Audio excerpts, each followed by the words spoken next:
¿Qué tal, amigos, amigas? Estamos en Ágora, el programa de la Asociación de Periodistas de La Paz, un espacio para la reflexión. Y esta tarde hemos invitado al doctor Alberto de la Gálvez Murillo. Él es un ginecólogo y especialista en salud pública y es autor de investigaciones sobre mortalidad materna y neonatal, y además es miembro del Observatorio de Mortalidad Materna y Neonatal del CIDES-UNSA. Muy buenas tardes, doctor. Bienvenido a Ágora. Este es un programa de la Asociación de Periodistas de La Paz, donde por lo general hablamos sobre aquellos temas que son preocupantes y además son los temas de fondo, y consideramos que el tema de la mortalidad materna y neonatal está íntimamente vinculado con temas de desarrollo humano en el país, de modo tal que lo hemos invitado para hablar de esa problemática y bueno, de otros temas también. Gracias por la invitación. Contento de estar aquí y poder compartir con la población pues algunas de las cosas que tenemos en la cabeza y pues estoy a su disposición. Muy bien. El primer tema sobre que quisiéramos nosotros conversar con usted es inevitablemente el tema que está hoy por hoy en la agenda, que es el tema del Sistema Único de Salud, el SUS, que le ha llamado el gobierno, y todos estos problemas, podríamos decir, que se han suscitado a raíz del planteamiento que tiene el gobierno y la subsecuente reacción del Colegio Médico de Bolivia y de todo el sector salud frente a la propuesta del gobierno de llevar adelante este Sistema Único de Salud. Se ha anunciado que va a haber una inversión de $200 millones, pero en general, ¿cómo ve usted el tema del Sistema Único de Salud? Bueno, en realidad es el Sistema Único o el Servicio Único de Salud, como son términos que se han manejado desde hace tiempo, es un viejo anhelo, ¿no? Es un viejo anhelo del Colegio Médico, de las sociedades científicas, de los médicos y trabajadores en salud en general, y creo también de la población en general. Y de hecho ya está consagrado en la Constitución Política del Estado. El problema es cómo se lo lleva a la práctica. Sí. Una primera cosa que tendríamos que aclarar es si en este momento lo que se quiere desarrollar es un sistema único de salud o lo que está haciendo el gobierno es una ampliación hacia un seguro universal de salud. Recordemos que el país, el año 1996, empezó con el Seguro Nacional de Maternidad y Niñez, ¿no es cierto? Sí. Que establecía la atención gratuita para aquellas personas que no tenían una relación obrero-patronal y por tanto no tenían una caja de salud, para beneficiarlas con la atención gratuita a las embarazadas durante su embarazo, durante el parto y durante el posparto, es decir, las 6 semanas posteriores al parto, y a los menores de 5 años, ¿no? Uh-huh. Ese seguro fue cambiando de nombre, como fueron cambiando los gobiernos. Luego del seguro de maternidad y niñez vino el seguro básico de salud, cuando cambió el gobierno. Uh-huh. Luego vino el SUMI, ¿no es cierto? Hasta hace poco tiempo, el Seguro Universal Materno-Infantil. Uh-huh. Y finalmente este SUMI se fue fusionado con el seguro de vejez y la atención a las personas con discapacidad, y surgió el Seguro Integral de Salud, siempre para aquellas personas que no tenían una relación obrero-patronal, ya sea como trabajadores directos o dependientes, y que por tanto no podían acceder a una caja de salud. Lo que en este momento está proponiendo el gobierno, desde mi perspectiva, es un primer paso, si se quiere, hacia un sistema nacional de salud. Está ampliando la cobertura de atención gratuita a todos los grupos de edad que no estaban integrados en el SUMI o lo que es ahora el Seguro Integral de Salud, para aquellas personas que no tienen la posibilidad de acceder a una caja. Porque un sistema de salud es algo más complejo. Implica un conjunto de unidades asistenciales que en este momento se llaman subsectores, por ejemplo, el subsector público, las cajas de salud, el subsector privado, las organizaciones no gubernamentales, la iglesia y los seguros delegados, como ser los seguros de la policía y de las Fuerzas Armadas, ¿no? Entonces, en un sistema único de salud, todas estas unidades asistenciales que pueden ser incluso fusionadas, todas las cajas, por ejemplo, podrían ser fusionadas, tienen una relación, tienen una interrelación, un sistema, acudiendo a Bertalanffy, que es el padre de los sistemas en el tema de la ciencia de la administración, un sistema se define como un conjunto de unidades que se interrelacionan. Eso querría decir que todas estas unidades, sean cuales fueren en el marco de un subsistema, tienen que responder a un conjunto de procesos semejantes. Y eso no sucede en la actualidad. Sabemos, por ejemplo, que las cajas tienen su propio sistema de administración, no responden a muchas de las directrices del Ministerio de Salud. Yo recuerdo, porque yo he trabajado mucho tiempo en el Ministerio de Salud, al Ministerio de Salud le costó mucho que las cajas, por ejemplo, empezaran a vacunar. Muchos años de trabajo para que las cajas pudieran ofrecer vacunación a sus asegurados. Le costó mucho trabajo al Ministerio introducir la anticoncepción en las cajas de salud. Y, por ejemplo, en este momento, los protocolos de atención de las cajas son sus propios protocolos, no son los protocolos del Ministerio de Salud. Entonces, no podemos todavía hablar de un sistema que estamos único, estructurando un sistema único de salud. Podemos estar dando un primer paso, como es lograr que todas las personas ya tengan atención gratuita, sean los que estén afiliados a una caja y los que no están afiliados a una caja. Entonces, lo que el gobierno está haciendo, repito, desde mi punto de vista y por la experiencia que yo tengo en administración y salud pública, es que estamos ampliando a toda la población el seguro gratuito, el aseguramiento gratuito, para los que no tienen esta posibilidad de acceder a una caja de salud. Muy diferente a la concepción de un sistema integral único de salud que responde además a una sola organización, como usted decía. Unidad de mando, los mismos subsistemas, los mismos instrumentos, los mismos protocolos, etcétera, para dar la misma calidad de atención. Porque en este momento la calidad de atención también es diferente, ¿no es cierto? Hay diferencias en el sector privado y en el sector, en las cajas y en el sector público, no por diferencias de la capacidad del personal, sino por diferencias de infraestructura, de suministros, de presupuesto, de posibilidades de citar a la gente con más frecuencia, de hacerles una mayor cantidad de exámenes de laboratorio, etcétera. Un poco esa es la diferencia, ¿no? No porque haya diferencia en la capacidad de los profesionales. De hecho, hay profesionales que trabajan en ambos sectores, ¿no? Es decir, hay diferencias estructurales e instrumentales que generan esa diferencia, pero no precisamente la capacidad de los médicos. Bien, pero sabemos que el gobierno ha planificado llevar a cabo esta ampliación, podríamos decir, ¿no es cierto?, de la atención médica, ya que no un sistema único de salud, mediante la asignación de $200 millones adicionales justamente para implementar todo este plan. ¿Usted considera que esa asignación puede cubrir una ampliación para ese universo que hoy por hoy no tiene relación laboral y que entraría como beneficiaria del sistema? Bueno, en realidad no podría dar una respuesta, digamos así, precisa, porque no he realizado cálculos y no he participado en el trabajo, digamos, de construcción de esta ampliación con el Ministerio, porque no estoy relacionado con el Ministerio.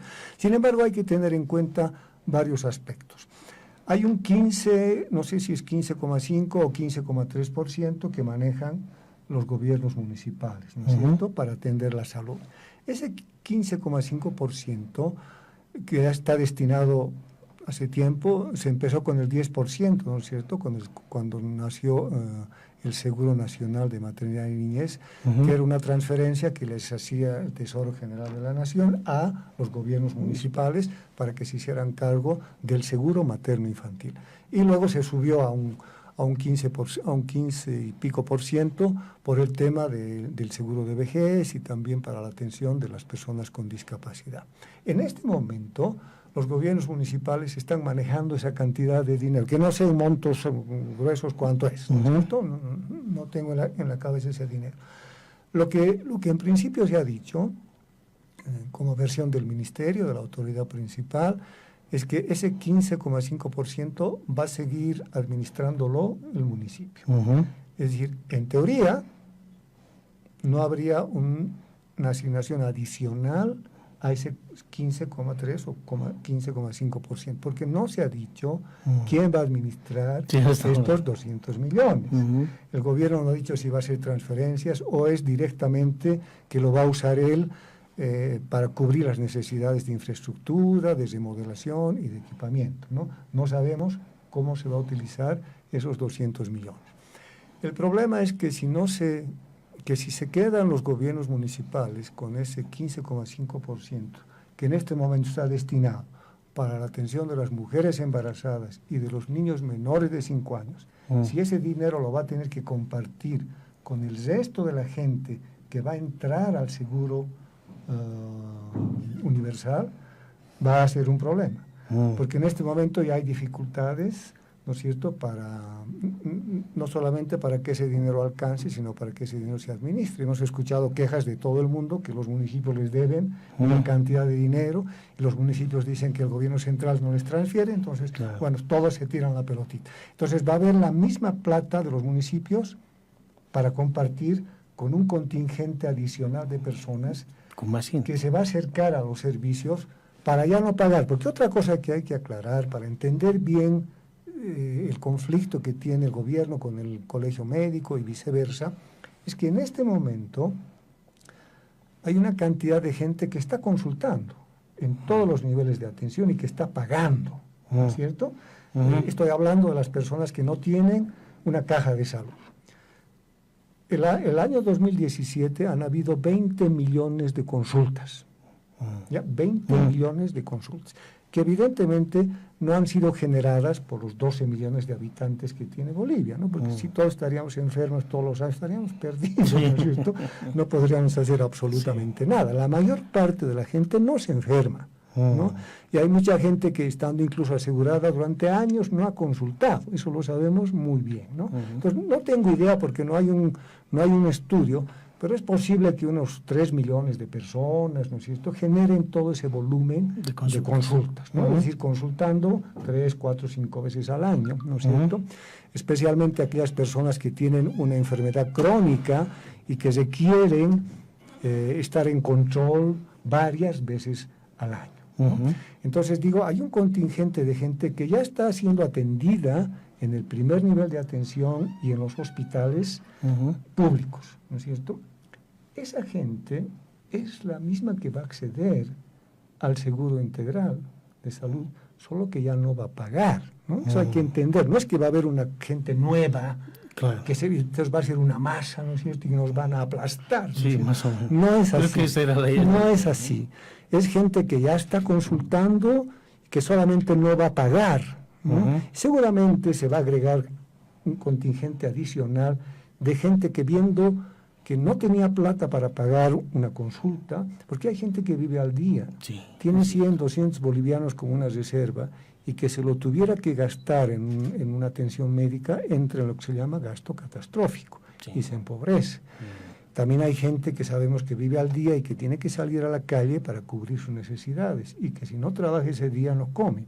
Entonces hay gente que, aún estando enferma, sigue trabajando y se aguanta, ¿no? Y no va a la consulta. Y no va a la consulta, ¿no? Entonces hay un contingente adicional seguramente que se va a sumar, ¿no es cierto?, de gente que no ha consultado por varias razones, entre otras cosas porque no tiene plata y qué sé yo. Entonces ve una oportunidad en este seguro y va a acceder a los servicios, ¿no? Pero, no sé, en un año, digo, hay 20 millones de consultas, pues aumentarán el primer año, no sé, serán 21 millones o de repente menos, y así va a ir aumentando hasta cierto límite también, porque repito lo que había dicho, no todos nos enfermábamos todos los años, porque sería un desastre para un país que todos se no había sistema sanitario de salud pública. Y un país empobrecido seguramente, ¿no? Entonces la mayor parte de la gente no enferma. Entonces es una cosa también que hay que entender. Así como le decía que han habido, el 2017, 20 millones de consultas, han habido 500.000 egresos en el sector público, de gente que está pagando. Entonces, esa misma gente, bueno, obviamente van rotando los enfermos, no son los mismos, ¿no? Son esos gente que se va a acercar, pero que ya no va a pagar, ¿no? Entonces, esto es un poco lo que tenemos que visualizar también, para no ver que va a haber un Un colapso. Un colapso. Sin embargo, yo preveo que van a haber 4 problemas. Digamos, interpretando lo que ha mencionado el Ministerio de Salud, ¿no? El Ministerio de Salud ha dicho que primero va a entrar al seguro el primer nivel de atención, que son los servicios de salud ambulatorios, que dan consulta externa, ¿no? De los cuales algunos trabajan 6 horas, algunos 12 horas, y algunos que tienen camitas de tránsito para atender partos que trabajan 24 horas. Y son médicos generales en muchos lugares, pero en la mayor parte del primer nivel de atención, especialmente en el área rural, son auxiliares de enfermería. Claro. Son como, no sé, creo que como 3.000 establecimientos de salud de primer nivel. Entonces, lo que el Ministerio de Salud dijo es que este primer nivel es el que primero va a recibir a esta gente que ya no va a pagar, porque ese primer nivel también está atendiendo gente que no está en el seguro actual y que está pagando. Y que paga. ¿no? Claro. Y que cuando asista ya no va a pagar. Ya no va a pagar. Esa es la diferencia. ¿No? Ahí hay como un hueco. Claro. ¿No? Pero yo preveo que van a haber 4 problemas. Pero además el Ministerio dijo que no se va a comenzar con todas las prestaciones. Hay 1.200 prestaciones que van a conformar este seguro universal. 1.200 prestaciones, me imagino que son adicionales a las que ya están establecidas en el seguro de maternidad y niñez, y no sé, para el seguro de vejez, etc. Pero van a entrar paulatinamente. Claro. Entonces, yo preveo que van a haber 4 problemas, ¿no?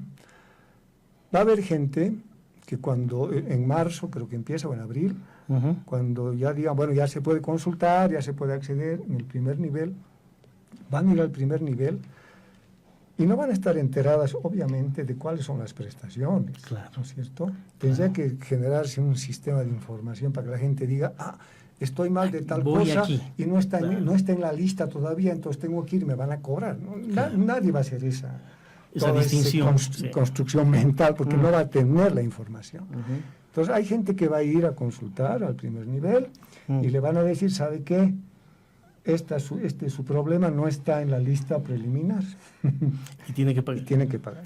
Hay un relajo, ¿no es cierto? Claro. Esa persona o esas personas van a despotricar, unas contra el gobierno, otras contra el servicio de salud, y bueno, ese va a ser un problema. Claro. Uno de los problemas. El otro problema que va a surgir es que cuando vaya alguien al nivel de atención, al primer nivel, con un problema que está en la lista preliminar de prestaciones, pero que su gravedad demanda que sea referida, porque en el primer nivel no le pueden resolver, lo refieren al hospital, va a ir al hospital y le van a decir, no, aquí no estamos con el seguro integral, todavía, porque dijeron que estos niveles van a entrar después, ¿no? Esto no se ha dicho cuándo. Claro. Y por lo menos yo no he escuchado, no se ha dicho cuándo, ¿no?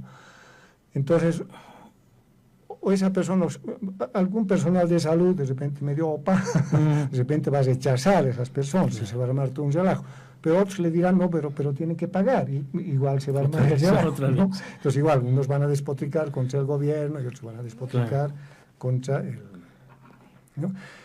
Otro problema que va a haber, el tercero, es que la gente que no esté muy clara en cuanto a que primero entre el primer nivel, luego el segundo nivel, va a estar en una situación de emergencia y se va a ir al hospital, porque en Bolivia la cultura es de demanda hospitalaria.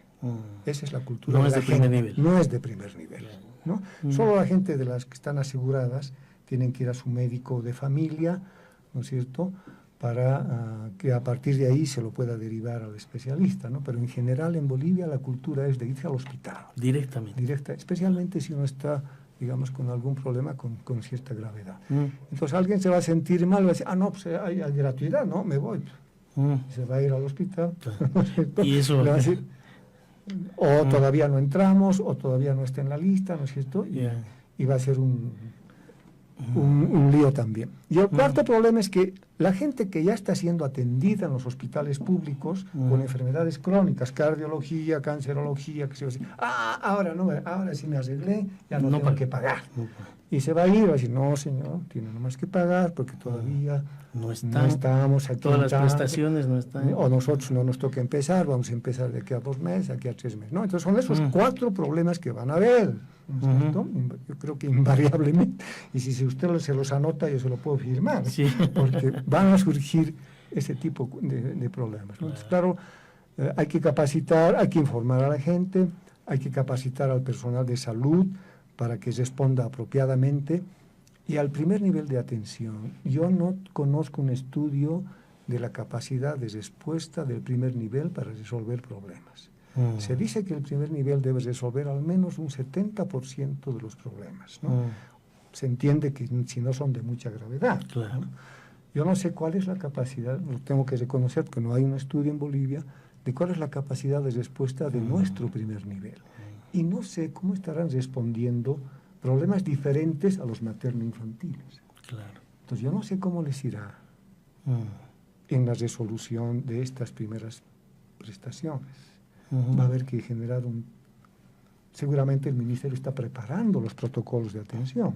E información sobre todo. Pero además para hay ir que viendo. capacitar, porque tampoco es entregarles el libro, aquí están los protocolos y usted actúe, ¿no? Claro.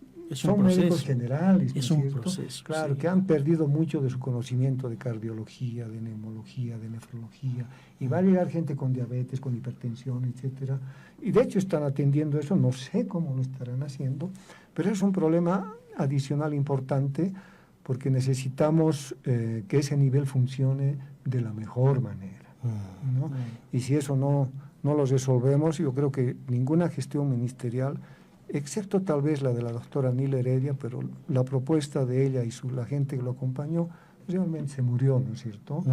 El famoso origen de la enfermedad como un producto social, como resultado de las determinantes, ¿no es cierto? Se murió, ¿no? La salud familiar intercultural, y ahora nos hemos ido al otro extremo. Es una visión estrictamente asistencial, ¿no? Construcción de Cambió el enfoque. Pura asistencia, ¿no? Y en un país como el nuestro necesitamos hacer promoción. Yo no sé cuál será la visión de la doctora Gabriela Montaño, que es la nueva ministra de Salud. No la conozco. Con un conflicto con los médicos, además. Dicho sea claro, de entrada heredado el conflicto. No la conozco, pero por las declaraciones que uno escucha de diferentes problemas sobre los que ella opina, parece ser una persona relativamente dura, ¿no? Entonces, si es así, el conflicto con los médicos se va a agravar, pero de repente por ahí es lo contrario, ¿no? Sí. Políticamente se flexibiliza, de repente es una visión política. Si ella tiene dos cosas grandes que resolver.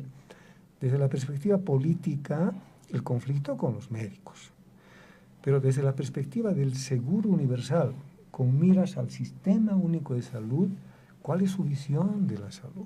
Claro. Si tiene una visión estrictamente asistencial, a Bolivia no le va a ir bien en muchos años, como no le ha ido bien porque todas las miradas han sido asistenciales. Nosotros necesitamos hacer promoción y prevención de la salud, sino toda la vida vamos a tener enfermos graves, vamos a seguir comprando máquinas de diálisis, que es lo que estamos haciendo, en lugar de prevenir, detectar a tiempo a los hipertensos, a los diabéticos, para manejarlos bien, para que no lleguen, por ejemplo, a tener que ser dializados. Ya en crisis, digamos. Pero claro, ¿no? Hay un momento en que ese manejo se hace insostenible. Claro. Ningún país puede comprar máquinas y máquinas y máquinas para dializar. Ad infinito. Claro, ¿no? Entonces, mucho depende de quién, de su experiencia en la ciencia de la administración, si tiene formación en salud pública, en epidemiología, en administración, para organizar un sistema de salud que tenga una base grande de promoción y prevención, ¿no es cierto? Que favorezca a toda la población. Cuando eso falla, entra la medicina. Claro. Es decir, hay una acción sinérgica. Como último recurso, claro, hay una acción como un recurso complementario, en realidad, ¿no? Pero hay una acción sinérgica entre salud pública y medicina.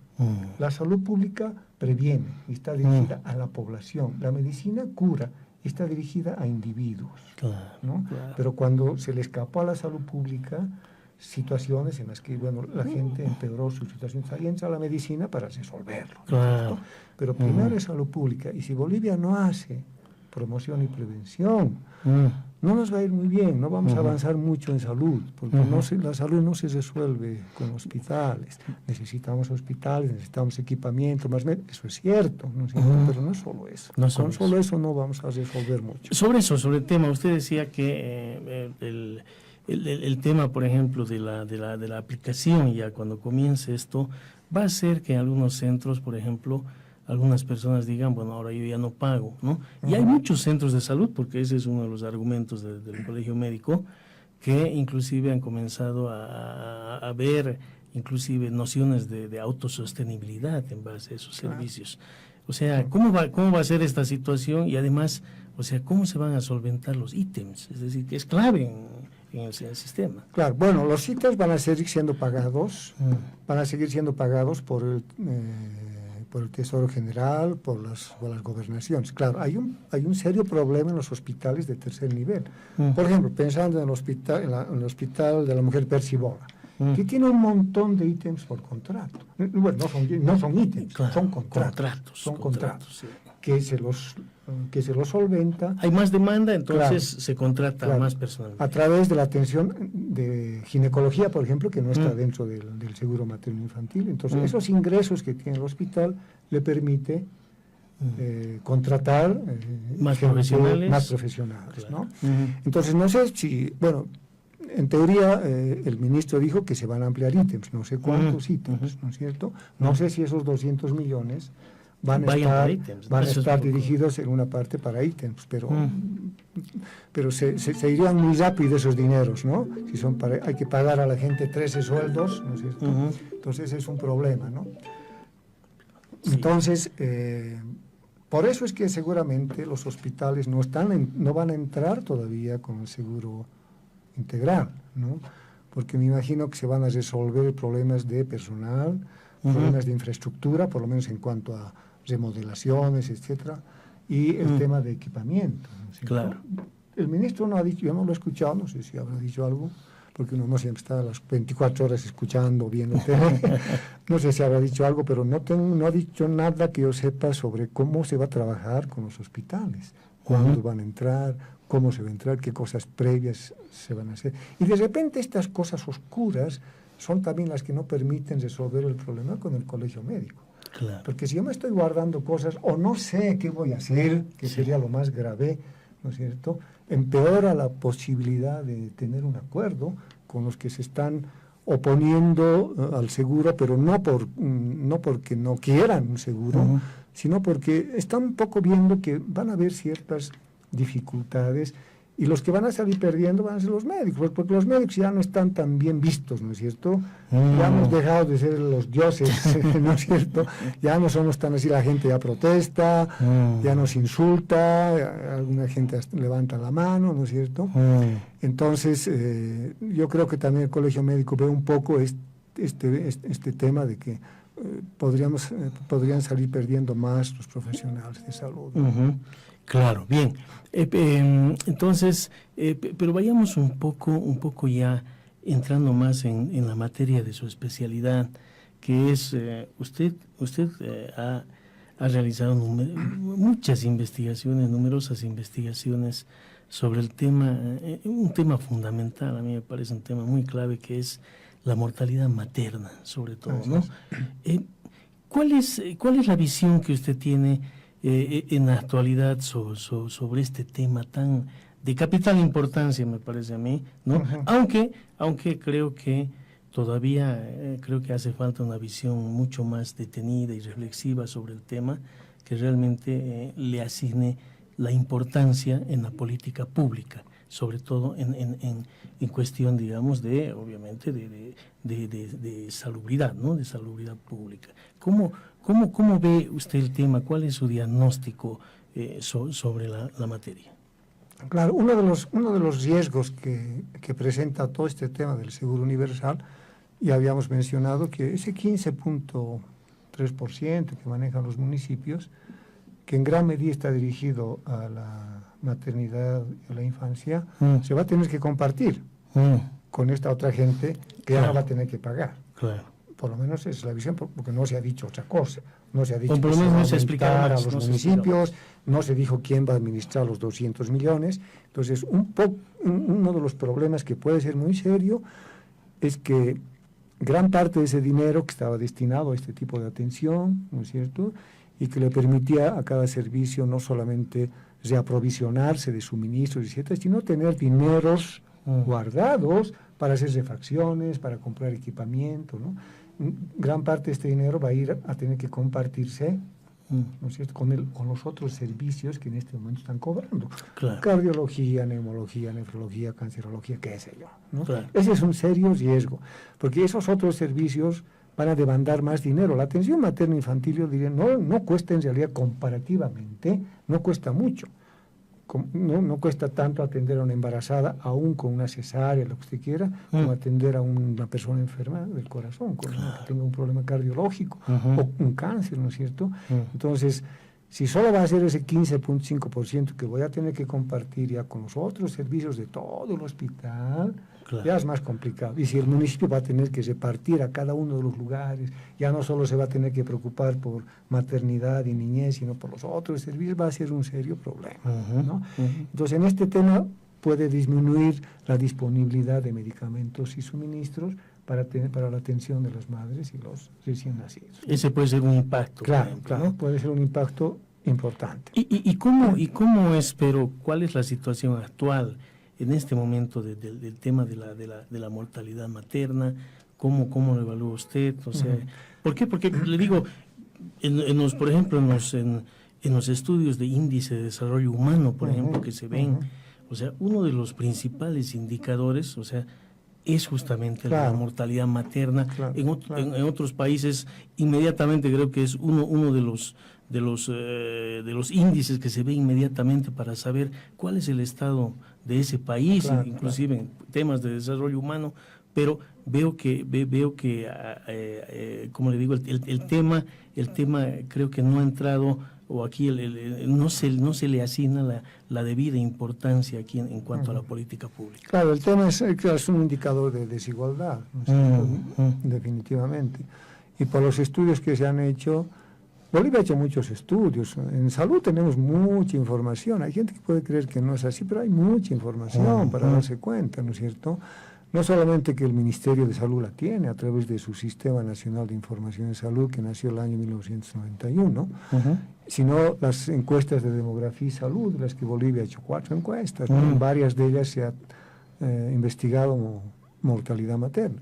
Entonces, una de las cosas que hemos visto, y también lo han visto los organismos internacionales, es que Bolivia es uno de los países que ha avanzado de manera importante en mortalidad materna, reduciendo lo que se llama la razón de mortalidad materna. Hay una publicación de la OPS, de la OMS, reconociendo eso, y yo tengo un libro que he escrito con un grupo de trabajo con el que estoy hace mucho tiempo, también evaluando esta situación y viendo que Bolivia ha hecho un trabajo razonable. No hemos cumplido la meta del milenio, ¿no es cierto? Que era para el 2015 de rebajar en 2/3 la mortalidad materna.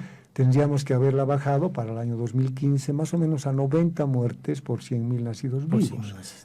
Para el 2011 era 160. Y hasta el 2015 sería, si es que seguía bajando, que estuvo bajando muy lentamente, seguramente sería 140, ¿no? Pero los 90 no deberíamos haber logrado, ¿no? Y es un tema como problema recurrente no solo en Bolivia, sino en muchos países, ¿no? Por eso, al término de los objetivos de desarrollo del milenio, surgieron los nuevos objetivos de desarrollo sostenible hasta el año 2030, ¿no es cierto?, en los cuales otra vez está mortalidad materna, porque la mayor parte de los países, incluido Bolivia, no han logrado cumplir la meta, ¿no? Entonces, la razón es que para el año 2030 la mortalidad materna no esté por arriba de 70 muertes por 100.000 nacidos vivos, ¿no? Entonces, en este momento, año 2018, es decir, hipotetizando, no sé, podríamos estar, no sé, en 120, ¿no es cierto? Pero tenemos dos grandes problemas. Con el estudio del 2011, se vio que la mortalidad materna en 2 departamentos se había incrementado, algo que nadie se esperaba. Claro, porque lo razonable es que baje. Claro, hay tecnología, ¿no es cierto? Hay causas Es decir, el tema del aborto, las causas de muerte son aborto, hemorragias obstétricas, hipertensión inducida por el embarazo, infecciones para las cuales hay tecnología, ¿no? Son las causas más, si se quiere, más fáciles de abatir. Pero claro, hay que tener cuidado, hay causas sociales, ¿no es cierto? Acceso a los servicios, aspectos culturales, que el Observatorio de Mortalidad Materna los ha detectado a través de los estudios cualitativos. Porque el observatorio ha tenido la suerte de tener un acuerdo con el Ministerio para que nos entreguen la base de datos del año 2011. Con eso hemos hecho varias publicaciones profundizando el análisis, ¿no? Claro. Pero, cruzando variables, claro, cruzando todo eso. Está en el SPS, uno puede cruzar, ¿no? Pero son datos cuantitativos. La parte cualitativa no está expresada en ese estudio, ¿no es cierto? Claro. Pero el observatorio ha hecho ese tema en Cochabamba y en Potosí. Y claro, se ve, digamos, un panorama no diferente. En Cochabamba y Potosí han subido, de pronto estaban bajo control y de pronto suben. Cochabamba y La Paz. Cochabamba y La Paz fue que subió. La Paz subió en 2,2%, más poquito, pero no, pues, es la sede de gobierno, es el lugar donde tiene más servicios. Más oferta. Claro, no es la ciudad, porque como ciudad, como municipio de La Paz, obviamente su mortalidad es muy baja, ¿no es cierto? Pero como departamento, claro, es un desastre, no es una vergüenza, ¿no es cierto? Y Cochabamba, que la subió casi en 40%, una barbaridad, ¿no es cierto? Pues realmente... Y con la base de datos uno no siempre encuentra suficientes explicaciones de por qué se incrementó la mortalidad. Y ahí viene lo cualitativo, la necesidad de... Ahí viene lo cualitativo, entender qué tipo de mujeres son las que mueren, muchas son mujeres migrantes, que tratan de adaptarse a un nuevo medio, no solamente cultural y de personas, sino ambiental, más calor, mosquitos, qué sé yo, una cantidad de cosas, ¿no es cierto?, que las hace vulnerables, ¿no es cierto?, a un problema si es que están embarazadas, ¿no? Usted hablaba, doctor, de las causas de la mortalidad materna en Bolivia. Y enumeraba cuáles son, y estas causas han ido bajando, han ido subiendo. ¿Cómo ha sido su evolución en los últimos años? Bueno, hay 9 grupos de muertes maternas, ¿no es cierto?, de acuerdo a la recomendación de la Organización Mundial de la Salud. Cuando uno, digamos, registra la causa de muerte, la causa biológica, ¿no?, las complicaciones, ¿no es cierto? Entonces, todas esas causas se agrupan en 9, ¿no? Entonces, la suerte que tenemos es que podemos comparar 2000 con el 2011. Y por eso es que nos hemos dado cuenta que la mortalidad materna en Cochabamba y La Paz subió y que en los otros departamentos bajó mucho. Por ejemplo, Beni hizo un trabajo espectacular. El año 2000, la muerte por aborto en Beni era como el 40% de la mortalidad materna, ¿no? De cada 10 muertes maternas, 4 se morían por aborto, ¿no es cierto? Pero para el 2011... ¿no es cierto?, el aborto casi había desaparecido como causa de muerte en el Beni. Tarija un trabajo espectacular, Santa Cruz un trabajo espectacular, ¿no es cierto? Es decir, hay serias diferencias en lo que es altiplano, valle y llano. Son las condiciones de vida. ¿Así? ¿Qué prevalece en estas 3 regiones? Están presentes las 9 causas. Están pero con diferente peso porcentual y con diferente orden. Cuando uno las ordena de la más frecuente a la menos frecuente, las hemorragias definitivamente siguen siendo la primera causa de mortalidad, ¿no? Las hemorragias del parto, del posparto. Claro, las hemorragias relacionadas con el proceso reproductivo biológico, ¿no? Pero ahora, otra cosa que hemos visto es que hablar ya de la cifra promedio nacional ya no tiene sentido. Cada departamento ya como ha ido por su lado, ya tiene su propio perfil. El año 2000 todavía compartían los departamentos algunas características, ¿no es cierto? Pero para el año 2011, no solo la magnitud de la mortalidad, que se mide por esa razón, ¿no?, sino que la distribución de las causas, su peso porcentual, incluso algunas han desaparecido. En Tarija, por ejemplo, de los 9 grupos, si no estoy muy equivocado, solo han quedado 4. Tarija tiene 10, el año 2011 tuvo 10 muertes maternas. En Bolivia fueron 538. De esas 538, La Paz se llevó 200.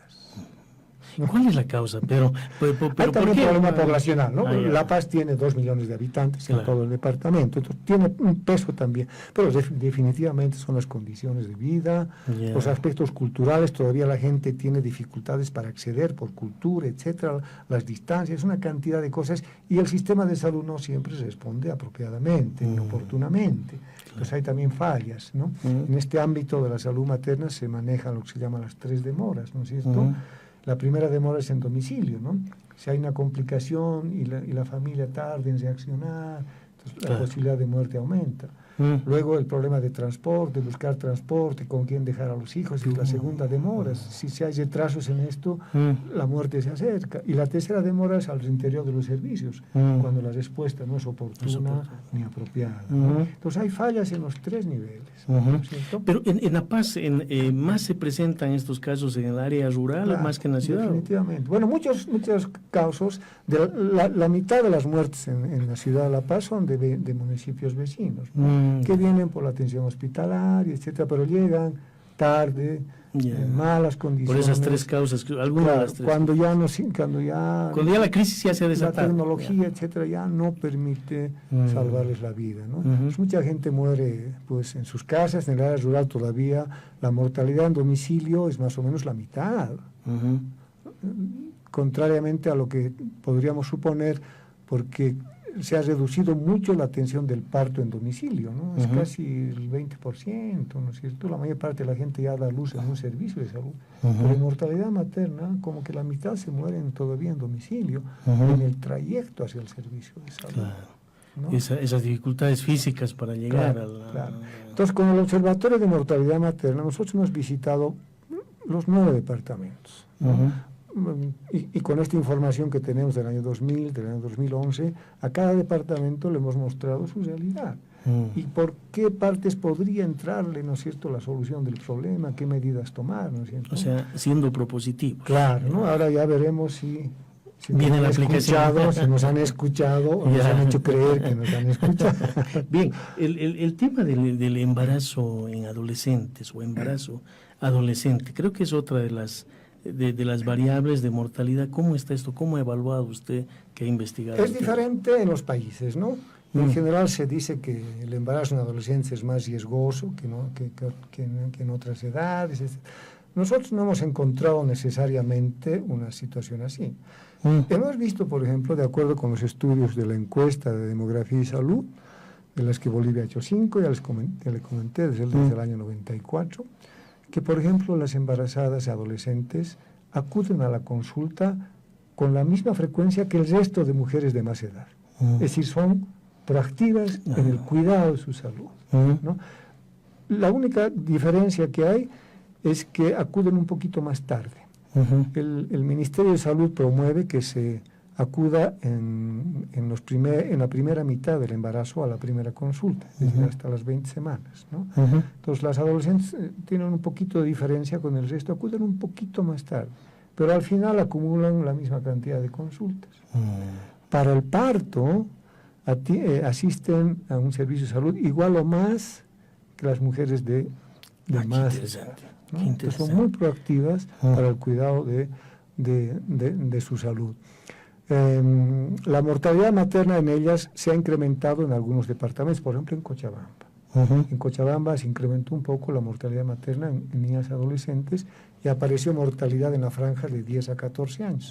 Fueron, creo que 7 niñas de 14 años que fallecieron o por aborto o por suicidio.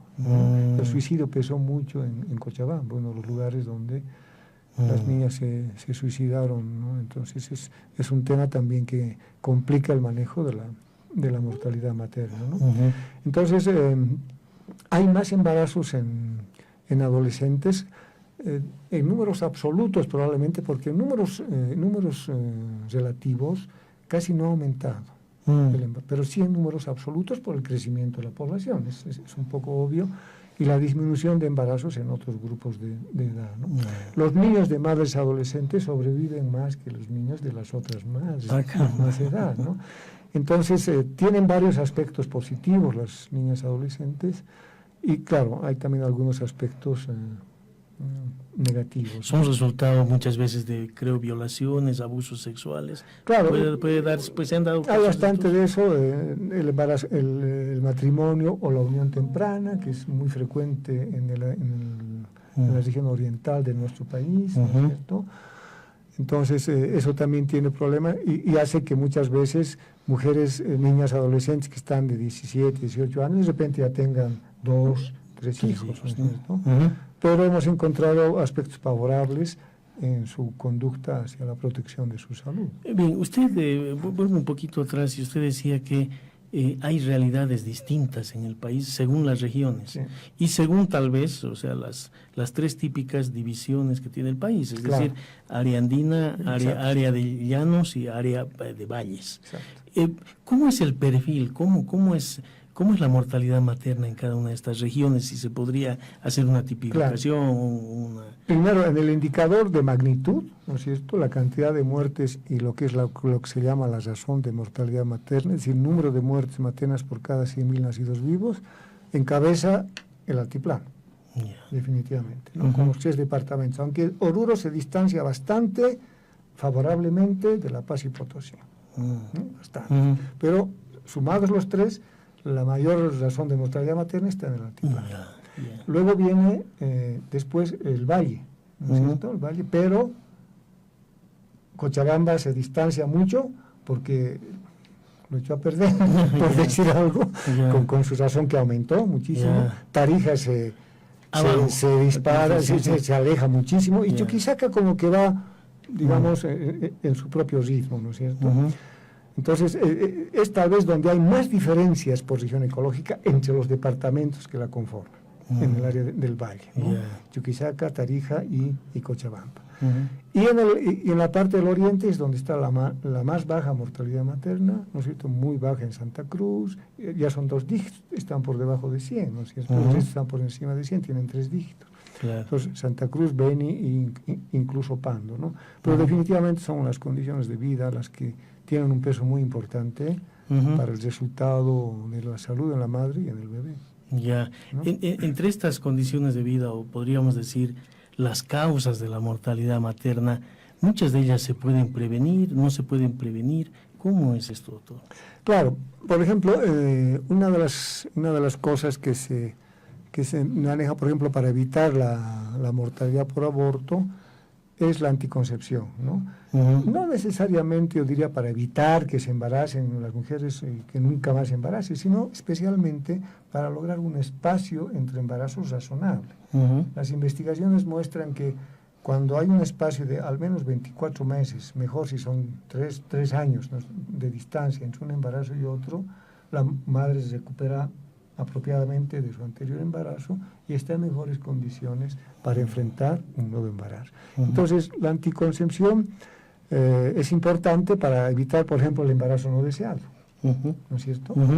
Que es una de las causas, ¿no es cierto?, de mortalidad, de aborto, ¿no es cierto?, de muerte por aborto, ¿no es cierto?, y también, y obviamente de no nacimiento, ¿no es cierto?, pero fundamentalmente es para lograr un mayor espacio intergestacional, pero también para evitar el embarazo no deseado, que es un serio problema, porque en el caso de las niñas, por ejemplo, su proyecto de vida queda truncado, pues, ¿no es cierto? Muchas veces salen del hogar, son expulsadas, o se van con la pareja que está entre sí y que no es cierto?, y las abandonan, las dejan, ¿no es cierto? Entonces, es un drama el embarazo adolescente en ese sentido, ¿no es cierto? Es un problema, ¿no? En el marco de la última reforma del Código Penal, o de la creación de un nuevo código, se hablaba de una ampliación de las causales del aborto, ¿no es cierto?, del aborto que se llama legal, el aborto no que está más allá de la sentencia constitucional, ¿no es cierto? Pero ¿cómo ve usted esto? O sea, podría ser, digamos, una ayuda para evitar todo este tema, digamos, de las muertes por aborto, el hecho de que se tenga una mayor autonomía de decisión sobre el tema del aborto, o no. ¿Cuál es su visión? Yo creo que hay que ir por otro rumbo, al margen de que se deban ofrecer servicios seguros, porque la muerte por aborto, ¿por qué ocurre? Porque la gente acude a servicios de mala calidad, ¿no es cierto?, que ofrecen seguro. La OMS clasifica los servicios de aborto en, digamos, seguros, medianamente seguros y nada seguros. Entonces, la gente que decide abortar, ¿no es cierto?, acude generalmente a servicios medianamente seguros o nada seguros. ¿Y qué es lo que le hacen en esos servicios? Le provocan una hemorragia.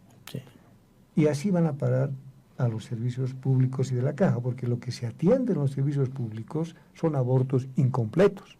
Es decir, gente que llega con hemorragia. Y claro, algunas llegan ya con perforación intestinal, perforación uterina, infecciones graves, ¿no es cierto? La mayoría llegan bien y se van bien, claro. ¿no es cierto? Pero el tema, y además yo creo que, no creo que nadie realmente esté de acuerdo con el aborto. Como es, digamos, una de las organizaciones no gubernamentales que está trabajando en esto, que es IPAS, que apoya este tema mucho, pero la gente que trabaja y dice, nadie está de acuerdo con el aborto, al final, no, nadie. ¿No? ¿Quién quiere un aborto? Nadie. Es decir, las circunstancias a las mujeres las llevan. El tema es evitar que las mujeres tengan un embarazo no deseado. Ese es el punto, porque la causa del aborto es el embarazo no deseado. Incluso en las casadas, porque los estudios que hemos hecho demuestran que no son necesariamente las solteras las que se embarazan más, ni las adolescentes, son las mujeres casadas. Claro. Pero que tienen un embarazo no deseado. ¿Y cómo prevenimos el embarazo no deseado? Mediante la anticoncepción. Que en este momento es una de las, no quiero decir las peores prestaciones del ministerio, pero es un servicio muy mal prestado en el ministerio y en las cajas. ¿No es cierto? No es un servicio barato, etcétera, que nos causaría nos evitaría una cantidad de problemas. Hay falta de suministros, hay lugares donde se roban los suministros, se los encuentran en las farmacias, etcétera, ¿no es cierto? Pero realmente lograr el acceso de los adolescentes y todas las mujeres a los servicios de anticoncepción es una de las formas, yo creo, más apropiadas que preocuparnos por el tema de legalizar el aborto, aumentar las causales, cuando al final yo creo que a nadie le gusta que un embarazo acabe en un aborto y con el riesgo además de que la mujer pueda morir. Bien, hace poco se ha presentado un caso de en Pando en que muere la madre y muere también el niño. Sí. ¿Cómo ha visto, cómo ha analizado usted este caso? El asunto es que no tenemos información, digamos, el detalle, no sabemos qué es lo que ha pasado, ¿no? Toda la documentación está en manos de la Fiscalía, ¿no? Y pues no tenemos, pero obviamente esos casos trágicos ocurren así cada cierto tiempo, por lo menos en nuestro país, ¿no es cierto?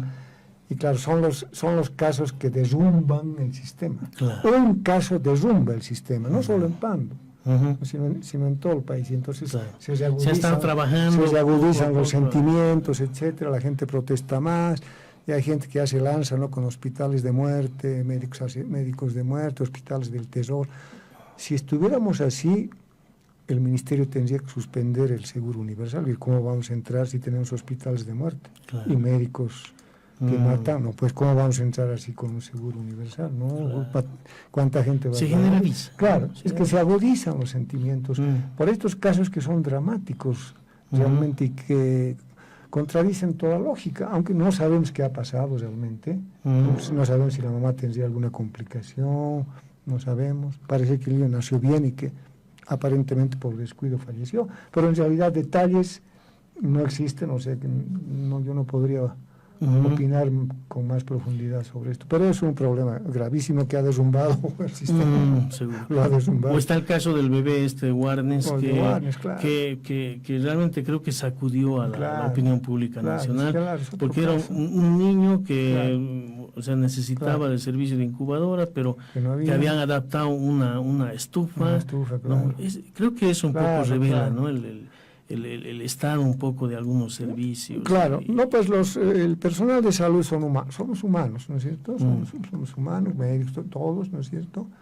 Y claro, tenemos las mismas, ¿qué le puedo decir? No sé si son taras, los mismos problemas que tiene el resto de la gente, ¿no es cierto?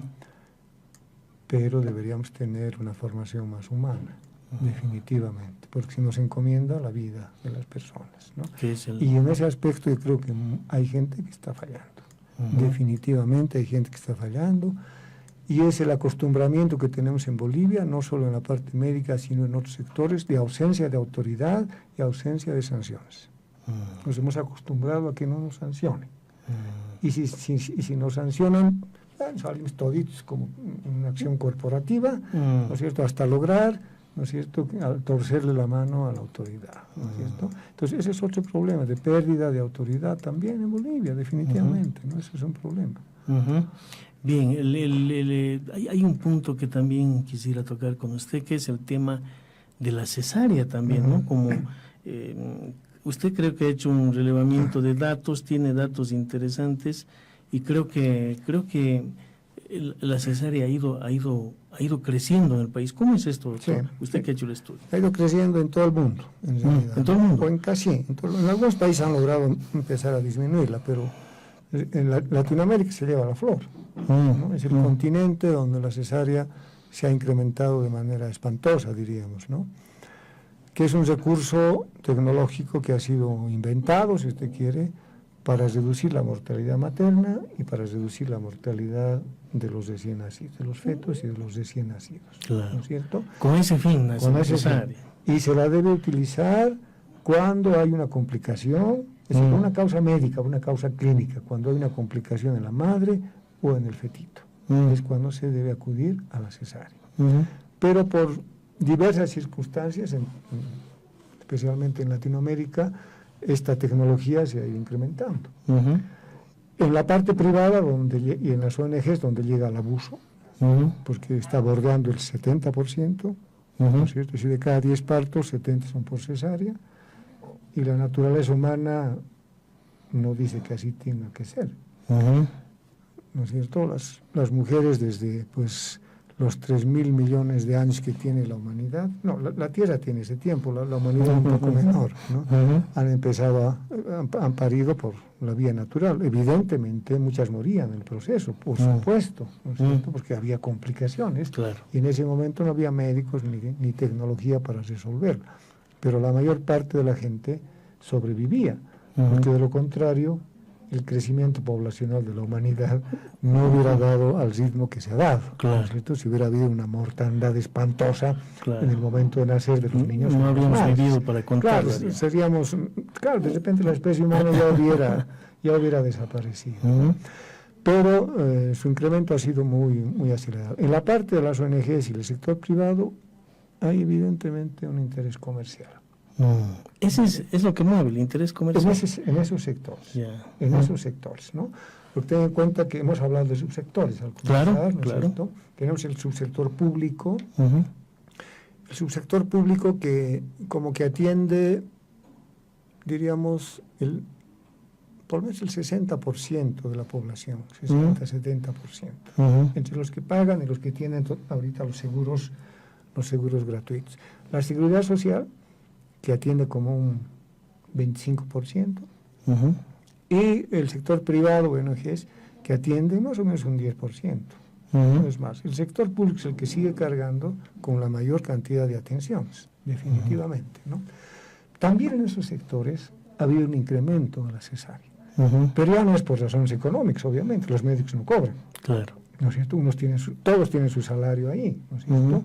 Y si bien en algunos casos han habido antes, ¿no es cierto?, un cobrito adicional, cositas así, creo que por lo menos en un 90% esa forma de trabajo ha debido ser erradicada, ¿no?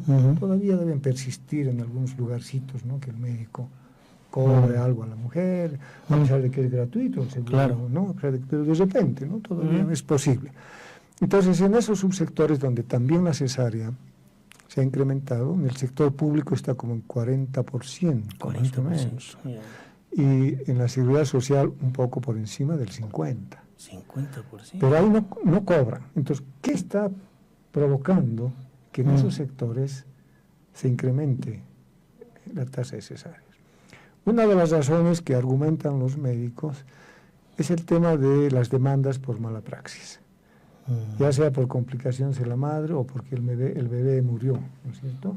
Murió después de nacer vivo, o aparentemente llegó vivo el fetito y se murió antes de nacer, ¿no? Entonces, uno de los argumentos de los médicos es para evitar estas cosas, es que prefieren, en ciertos casos, no en todos los casos, evidentemente, cuando ya empiezan a ver algo medio raro, ya proceden a la cesárea, ¿no? Por el tema de la mala praxis, porque además la gente está más informada, la población es más proactiva en cuanto a su salud, ¿no? Y también los médicos han percibido que en algunos casos, digamos, se miente respecto a lo que se ha hecho o no se ha hecho en la atención, ¿no? Y pueden haber otros factores como ser ganar tiempo. Una cosa es atender un parto y otra cosa es una cesárea. Si uno atiende un parto, bueno, tiene que estar 8, 10 horas, ¿no es cierto?, controlando vigilando, ¿no? Pero una cesárea, bueno, media hora, 40 minutos, etcétera, ¿no? En fin, ¿no? Entonces hay una cantidad de factores que el observatorio los va a empezar a trabajar porque es la parte micro. La parte macro es estas cifras que estamos viendo, ¿no? De las que hay información. El país tiene información, ¿ya? Tanto en las encuestas de demografía como en el sistema de información del ministerio. Es de ahí de donde hemos sacado la información, ¿no? Pero esta es la parte macro. Necesitamos descubrir la parte micro. La sintonía ¿Qué fina? Factores? Claro, porque esos son los que hay que atacar. Claro. Porque en la parte macro, ¿qué podemos hacer? Eso ya es política pública. Claro, ¿no? Pero en la parte micro, en la medida que detectemos los factores que hacen que en cada subsector los médicos se vean obligados, si usted quiere, a operar más de lo que deberían, es ahí donde hay que actuar. Detectar, ¿no? Claro. Entonces, bueno, en el observatorio estamos pensando hacer algo grande, ojalá nos vaya bien, ¿no es cierto?, para identificar esos factores micro en cada uno de los subsectores y a partir de ahí que surjan las estrategias de trabajo para abatirla. Porque tiene porque no es cuestión de operar nomás, pues, ¿no? La cesárea es una cirugía mayor, primero. Se somete a la mujer a la anestesia, especialmente cuando es anestesia general, porque hay cesáreas que pueden hacerse con anestesia local, raquídea o peridural, ¿no es cierto? Se somete a la anestesia general, se somete a la posibilidad de sangrado o complicaciones durante la operación. Los niños necesitan más tiempo de internación, más tiempo de permanencia en cuidados intensivos, más tiempo de incubadora, muchas veces más tiempo de infecciones, más uso de antibióticos. Pueden nacer con menos edad gestacional que un niño que nace en un proceso normal durante el parto, permanece más tiempo internado, y entonces todo esto repercute también en los costos de atención. Y la madre también está expuesta a la cesárea, posibilidades de hemorragia, permanece internada más tiempo. Entonces, una cesárea puede tener complicaciones en la madre y en el bebé, especialmente las cesáreas programadas, es decir, aquellas que se hacen antes de que empiece el trabajo de parto. Y muchas de esas cesáreas ya se están haciendo en el sector público. Muchas cesáreas ya son programadas. ¿Y por qué son programadas? La información que tenemos nos ha mostrado. Se opera a una mujer por una causa, el siguiente embarazo es cesárea, automáticamente. Y esta causa de cesárea, que es la cesárea anterior, representa más del 30% de las cesáreas. Y esto significa acumular una masa de mujeres con cesárea anterior para que otra vez sean embarazadas, sean operadas en el siguiente embarazo. Y mientras esa masa sea más grande, de mujeres con cesárea previa, va a ser más difícil bajar los índices de cesárea.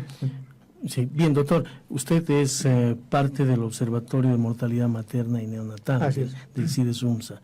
¿Cuáles son los planes para este año en cuanto a estas investigaciones que buscan incidir en política pública, en descubrir nuevos datos de este apasionante tema que es la mortalidad materna y neonatal?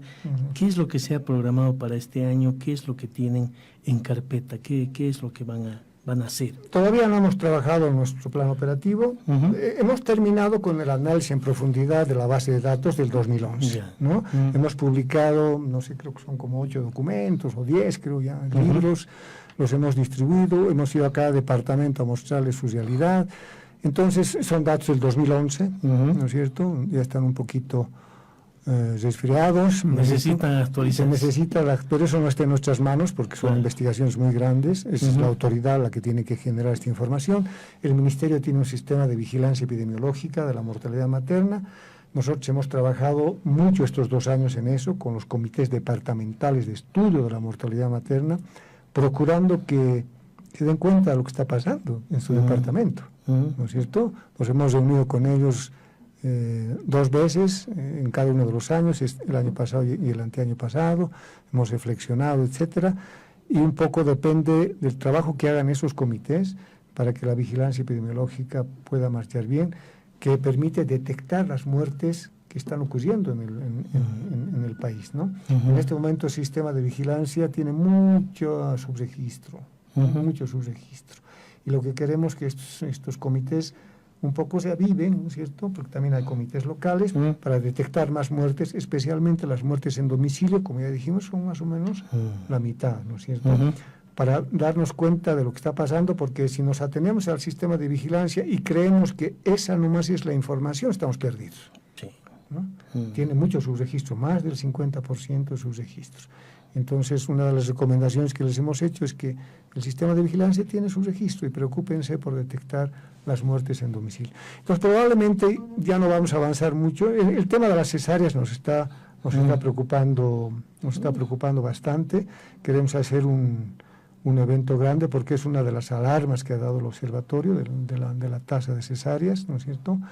Otra de las alarmas que dimos es justamente el funcionamiento precario del sistema de vigilancia, porque no podemos hacer encuestas cada vez, tendríamos que esperar el próximo censo para hacer otra encuesta, que sería no sé cuándo, el 2025, y mientras tanto... Para eso hay que recolectar información. Claro. El sistema de vigilancia permite recolectar información todos los días cuando ocurre una muerte materna, ¿no? Entonces, en este tema de las cesáreas es importante. El tema neonatal, que no lo hemos podido trabajar mucho, lo vamos a trabajar este año. Tenemos propuestas para trabajar a base de la información que tenemos, porque hay información, en Bolivia hay información. Trabajar con varios departamentos su situación para que la conozcan y a partir de ahí también se puedan tomar medidas correctivas, etcétera. Primero conociendo cuál es la realidad y luego viendo qué es lo que se puede hacer. Y bueno, algunas cosas adicionales que surgirán ya en nuestro POA. Estamos empezando el año y todavía no hemos visto qué es lo que nos convendría hacer para seguir apoyando este tema en el país. Muy bien. Hemos estado en Ágora con el doctor Alberto de la Galvez Murillo. Hemos tratado el tema.